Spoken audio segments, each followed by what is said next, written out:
எல்லோருக்கும் வணக்கம். எல்லோரையும் செங்கோ அகாடமி யூடியூப் சேனலுக்கு வரவேற்கிறோம்.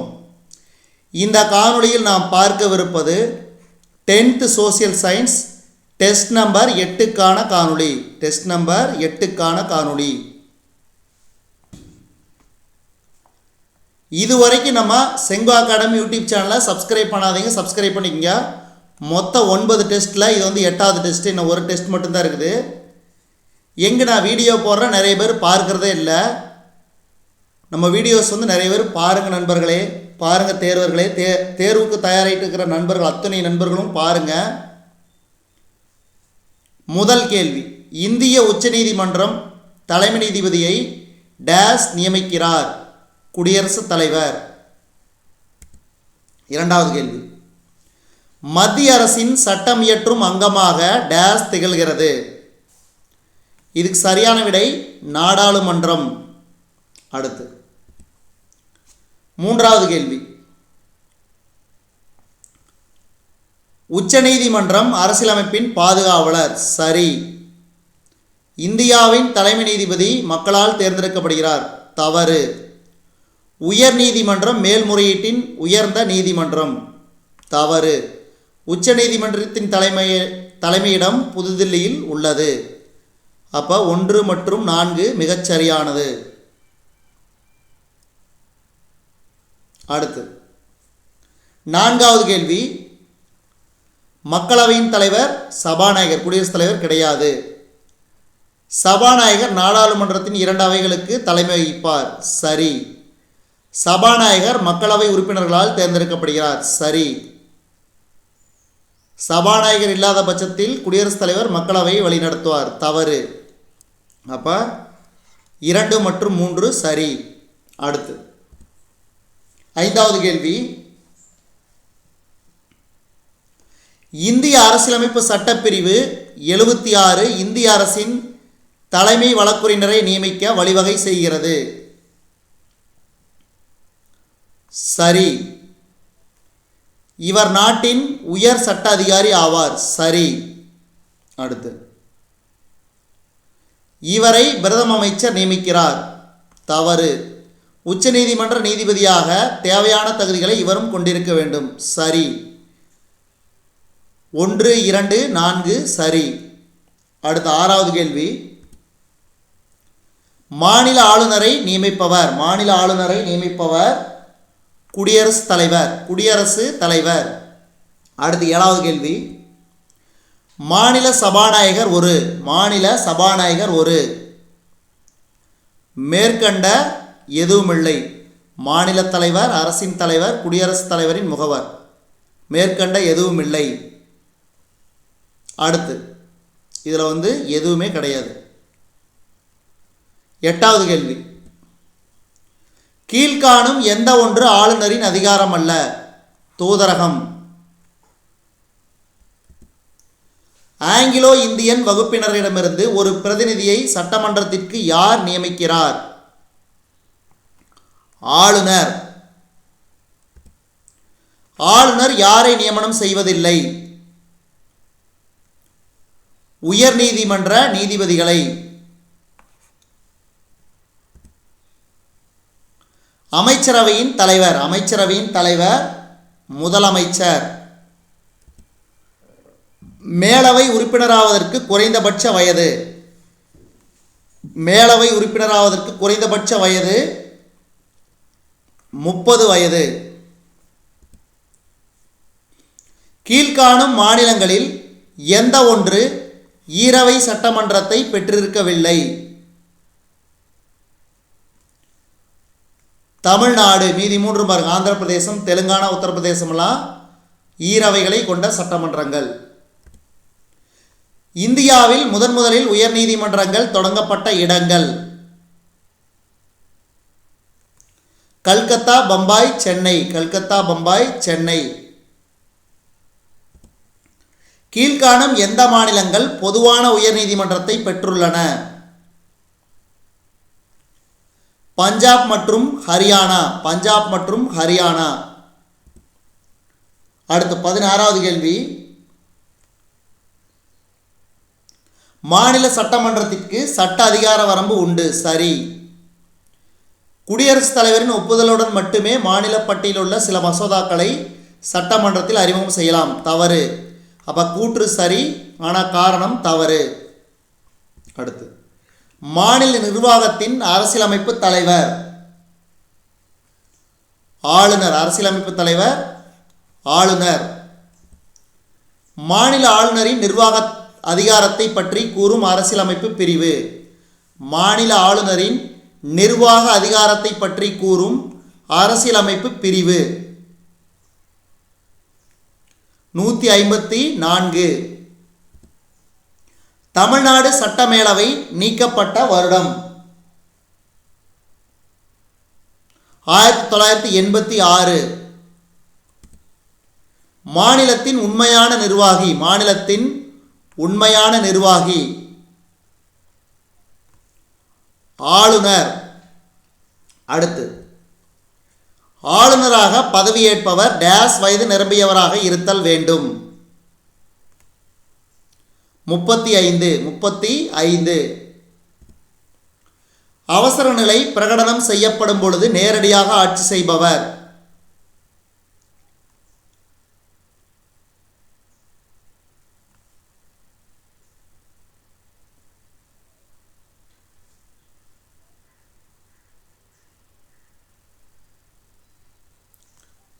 அவசர நிலை பிரகடனம் செய்யப்படும் போது நேரடியாக ஆட்சி செய்பவர்.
குடியரசுத் தலைவர்.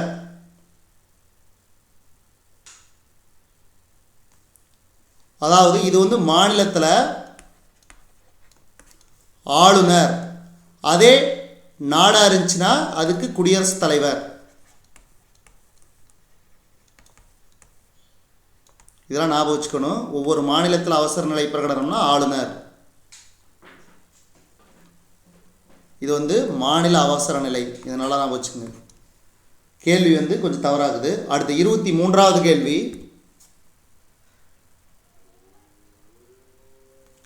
தற்போதுள்ள உயர்நீதிமன்றங்களின் எண்ணிக்கை 25.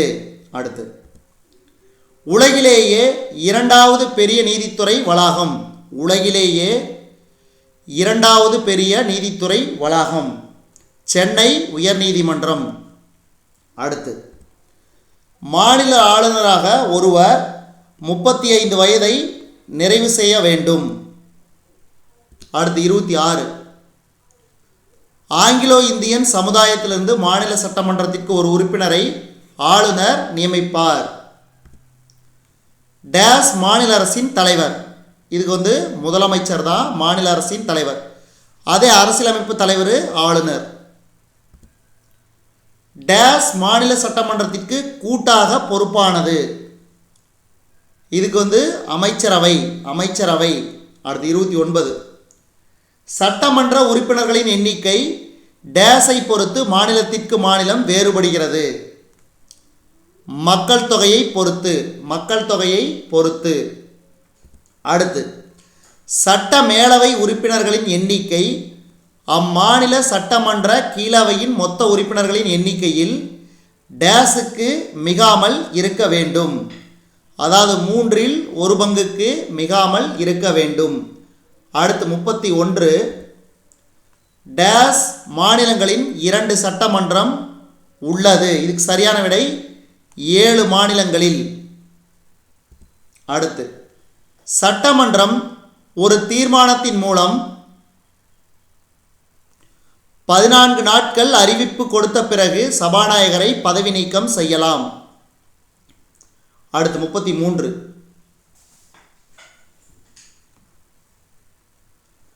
மாநில நிர்வாகத்தின் அரசியலமைப்பு தலைவர் ஆளுநர். பொதுவாக ஒருவர் சொந்த மாநிலத்தில் ஆளுநராக நியமிக்கப்பட மாட்டார். அப்போ இது 2 சரி, 2, 4 தவறு. ஆளுநர் வந்து குடியரசுத் தலைவரால் நியமிக்கப்படுகிறார், பிரதமரால் கிடையாது. அதே மாதிரி ஒரு முறை நியமனம் செய்யப்பட்டால் ஆளுநரை ஒரு மாநிலத்திலிருந்து இன்னொரு மாநிலத்துக்கு மாற்றலாம். அடுத்து ஒருவர் ஆளுநராக அவர் இந்திய குடிமகனாக இருத்தல் வேண்டும். சரி, 30 வயது கிடையாது, 35 வயது. அதனால் இது தப்பு. அடுத்தது நாடாளுமன்ற உறுப்பினராகவோ அல்லது சட்டமன்ற உறுப்பினராகவோ இருத்தல் கூடாது. அவர் லாபம் தரும் எந்த தொழிலிலும் ஈடுபடக்கூடாது. 34க்கு 1, 3, 4 சரி. அடுத்து இந்தியாவின் அயலுறவு கொள்கையை வடிவமைப்பதில் எந்த அமைச்சர் முக்கிய பங்கு வகிக்கிறார்? வெளிவிவகாரங்கள் அமைச்சர். அடுத்து எந்த 2 நாடுகளுக்கிடையே பஞ்சசீல ஒப்பந்தம் கையெழுத்திடப்பட்டது? இதுக்கு சரியான விடை இந்தியா மற்றும் சீனா. இந்திய வெளியுறவு கொள்கையை ஏற்றுக்கொண்டு வழிநடத்தும் இந்திய அரசியலமைப்பு சட்டப்பிரிவு எது? இந்திய வெளியுறவு கொள்கையை ஏற்றுக்கொண்டு வழிநடத்தும் இந்திய அரசியலமைப்பு சட்டப்பிரிவு எது? சட்டப்பிரிவு 51. அடுத்து இன ஒதுக்கல் கொள்கை என்பது ஒரு இன பாகுபாட்டு கொள்கை. அடுத்து 1954 இந்தியா மற்றும் சீனாவால் கையெழுத்திடப்பட்ட இது தொடர்பானது 5 கொள்கைகளுடன் இணைந்திருத்தல், அதாவது பஞ்சசீல கொள்கை. நமது வெளியுறவு கொள்கையுடன் தொடர்பு இல்லாதது எது? காலனித்துவம். கீழ்கண்டவைகளில் அணிசேரா இயக்கத்தில் நிறுவன உறுப்பினர் அல்லாத நாடு எது? கீழ்கண்டவைகளில் அணிசேரா இயக்கத்தில் நிறுவன உறுப்பினர் அல்லாத நாடு எது? இதுக்கு சரியான விடை பாகிஸ்தான். பொருந்தாத ஒன்று ராஜதந்திரம். அணிசேராமை என்பதன் பொருள் தன்னிச்சையாக பிரச்சனைகளுக்கு முடிவு எடுக்கும் சுதந்திரம்.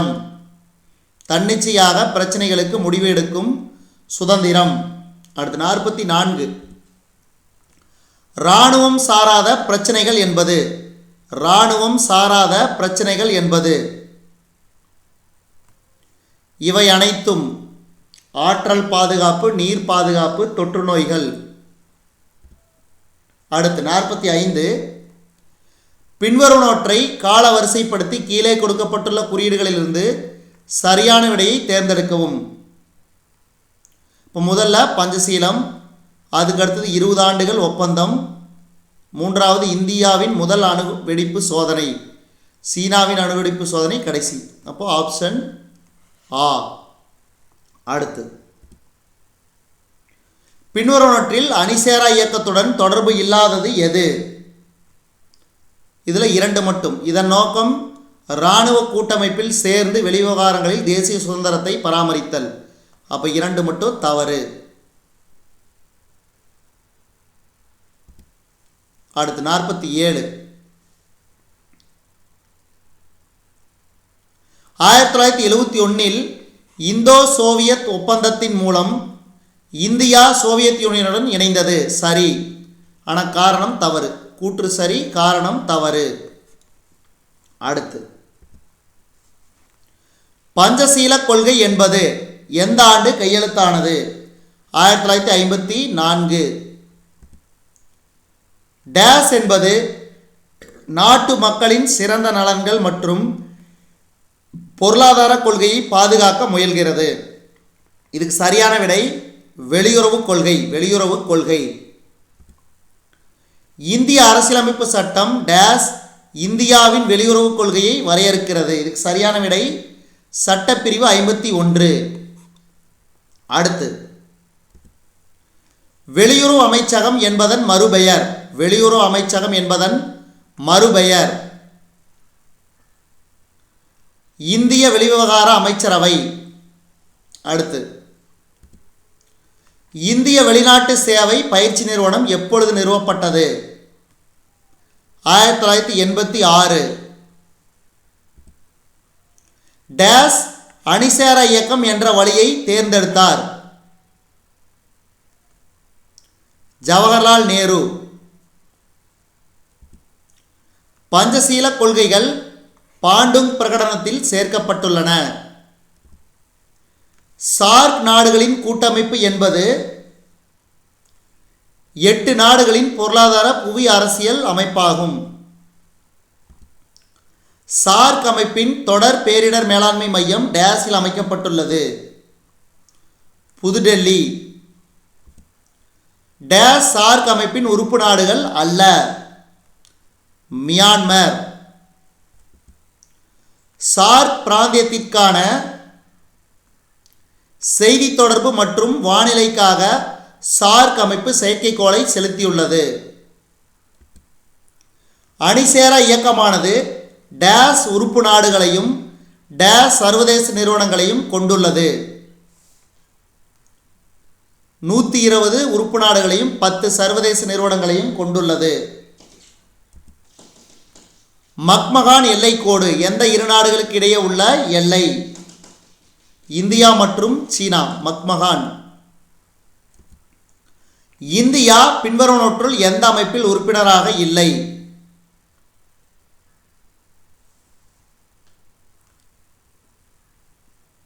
ஏசியான் அமைப்பில் மட்டும் உறுப்பினராக இல்லை. ஒபெக் என்பது எண்ணெய் ஏற்றுமதி நிறுவனங்களின் அமைப்பு. எண்ணெய் ஏற்றுமதி நிறுவனங்களின் அமைப்பு. இந்தியா தனது மிக நீண்ட நில எல்லையை எந்த நாட்டோடு பகிர்ந்து கொள்கிறது? வங்காளதேசம். வங்காளதேசம். பின்வருவனவற்றை பொருத்தி கீழே கொடுக்கப்பட்டுள்ள குறியீடுகளிலிருந்து சரியான விடையை தேர்ந்தெடுக்கவும். சல்மானை ஆப்கானிஸ்தான். பராக்கா ஒப்பந்தம் வங்காளதேசம். சுக்கா நீர்மின் சக்தி திட்டம் பூட்டான். சாரதா கூட்டு மின் சக்தி திட்டம் நேபாளம். ஆப்ஷன் ஆ. இது அடிக்கடி கேட்பாங்க, ஞாபகம் வச்சுக்க, ரொம்ப ரொம்ப முக்கியம். அடுத்து, எத்தனை நாடுகள் இந்தியாவுடன் தன் எல்லையை பகிர்ந்து கொள்கின்றன? 7 நாடுகள். எந்த 2 தீவு நாடுகள் இந்தியாவின் அண்டை நாடுகள் ஆகும்? இலங்கை மற்றும் மாலத்தீவுகள். இலங்கை மற்றும் மாலத்தீவுகள். ஏன்னா அந்தமான் தீவு இந்தியாவோடது, அதனால் அது நாடாவது. அடுத்தது, எத்தனை மாநிலங்கள் நேபாளத்துடன் தங்கள் எல்லையை பகிர்ந்து கொள்கின்றன? 5. சுதந்திரமடைந்த பாகிஸ்தானுக்கான எல்லையை வகுத்தவர் சர் சிரில் ராட்க்ளிஃப். இந்தியா மற்றும் மியான்மரின் கலடன் போக்குவரத்து திட்டம் பின்வரும் போக்குவரத்து முறைகளில் எந்த முறையில் அமைக்கப்பட்டுள்ளது? அதாவது 1, 3, 4 சாலை, கப்பல், உள்நாட்டு நீர்வழி போக்குவரத்து. அடுத்து 70வது கேள்வி, இந்தியாவும் பிரான்சும் சர்வதேச சூரிய சக்தி கூட்டணியை தொடங்கியுள்ளன. சரி. இது கடகரேகை மற்றும் மகர ரேகை ஆகியவற்றுக்கு இடையேயான நாடுகளை சூரிய ஆற்றலுக்கான ஒத்துழைப்பில் ஒன்றிணைப்பதாகும். அப்போ கூற்று சரி. காரணம் கூற்றிற்கான சரியான விளக்கம். அடுத்து இலங்கை, தென்மேற்கில் மாலத்தீவு போன்ற இந்தியாவிற்கு மிக அருகில் அமைந்துள்ள நாடுகளும் இந்திய பெருங்கடலால் பிரிக்கப்பட்டுள்ளன. வங்காளதேசத்தின் சுதந்திரத்தை அங்கீகரித்த முதல் நாடு இந்தியா. இந்தியாவும் வங்காளதேசமும், அதாவது பங்களாதேசும் 4069.7 கிலோமீட்டர் நீளம் கொண்ட மிக நீண்ட நிலப்பரப்பை எல்லையாக பகிர்ந்து கொள்கின்றன. பராக்கா ஒப்பந்தம் என்பது கங்கை நீரை பகிர்ந்து கொள்ள 1977 கையெழுத்தான ஒரு வரலாற்று ஒப்பந்தம். இந்தியாவிற்கும் வங்காளதேசத்திற்கும் பொதுவாக உள்ள நதிகள் 54.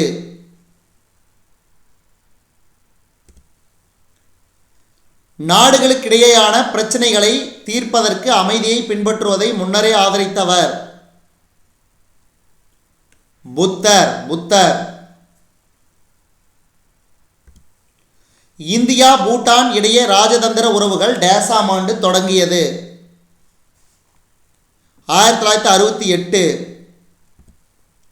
பூட்டானில் டேஸ் மேம்பாட்டிற்கு இந்தியா முதன்மை பங்காற்றுகிறது? பொருளாதாரம். இந்தியா மற்றும் டேஸ் ஆகிய நாடுகள் கல்வி பரிமாற்ற திட்டத்தில் கையெழுத்திட்டுள்ளன? சீனா. டேஸ் என்பது நமது எரிபொருள் தேவைகளான பெட்ரோலியம் மற்றும் எரிவாயுவிற்கு முக்கிய பங்கு அளிக்கிறது? மியான்மர். இந்தியாவுடன் பாகிஸ்தான் எப்போதும் விரோத மனப்பான்மையுடனே இருந்து வருகின்றது? இந்தியாவும் இலங்கையும் மரபு ரீதியாக ஒன்றுக்கொன்று நெருங்கிய நிலையில் இருந்து வருகின்றன. பிரிக்ஸ் அமைப்பின் தலைமையகம் சீனாவின் ஷாங்காய் நெருங்கிய நிலையில் இருந்து வருகின்றன. டேஸ் என்பது பல துறை வளர்ச்சி வங்கி ஆகும்? புதிய மேம்பாட்டு வங்கி, நியூ டெவலப்மெண்ட் பேங்க். ஜிஎன்பியின் சமம் ஜிடிபி மற்றும் வெளிநாட்டில் ஈட்டப்பட்ட நிகர சொத்து வருமானம். நாட்டு வருமானம் அளவிடுவது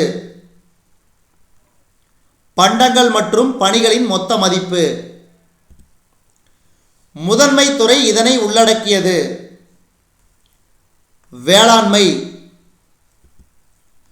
டேஸ் முறையில் ஒவ்வொரு இடைநிலை பண்டத்தின் மதிப்பை கூட்டும்போது இறுதி பண்டத்தின் மதிப்பை கணக்கிடலாம்? மதிப்பு கூட்டு முறை. ஜிடிபியில் எந்த துறை மூலம் அதிகமான வேலைவாய்ப்பு ஏற்படுகிறது? பணிகள் துறை. பணிகள் துறையில் நடப்பு விலையில் மொத்த மதிப்பு கூடுதல் 2018-19 92.26 லட்சம் கோடி மதிப்பிடப்பட்டுள்ளது. வேளாண் பண்டங்களின் உற்பத்தியில் இந்தியா இரண்டாவது அதிகமாக உற்பத்தியாளர் ஆகும். இந்தியாவில் பிறப்பின் போது எதிர்பார்க்கப்பட்ட ஆயுட்காலம் டேஸ் ஆண்டுகள்? 65 ஆண்டுகள். கீழ்கண்டவற்றுள் எது வர்த்தக கொள்கை? இறக்குமதி மற்றும் ஏற்றுமதி கொள்கை. இந்திய பொருளாதாரம் என்பது அனைத்தும் சரி.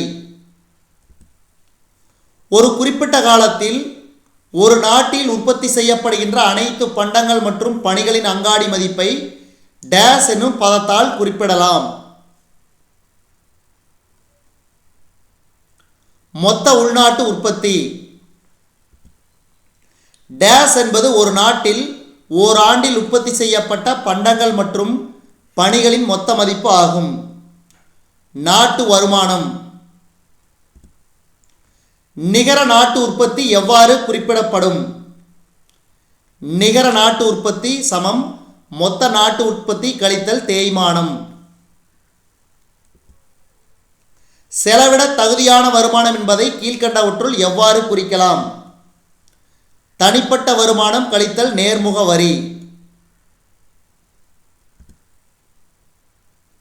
மொத்த உள்நாட்டு உற்பத்தியின் வருமான கணக்கீட்டு முறை எது சரியானது?